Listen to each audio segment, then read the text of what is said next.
மாதங்களை முடித்து 11வது மாதத்திலே நாம் கால்களை எடுத்து வைக்க போகிறோம். இத்தனை பேர் ஆமென் சொல்றீங்க?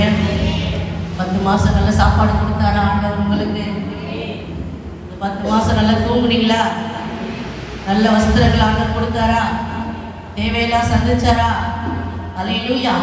ஒரு குறைவும் இல்லாமல் கர்த்தர் நம்மை நடத்தினார். எத்தனை பேர் விசுவாசத்தோட அல்லேலூயா ஜீவனை கொடுத்தாரா?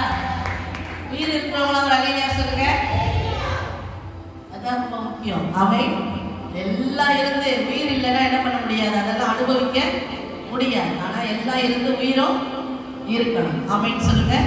இன்னைக்கு கர்த்தர் சொல்லுகிற வார்த்தையை நாம் வாசித்து ஜெபிக்க போகிறோம். ஆதியாகமத்தின் புஸ்தகத்தை நாம் யாவரும் எடுத்து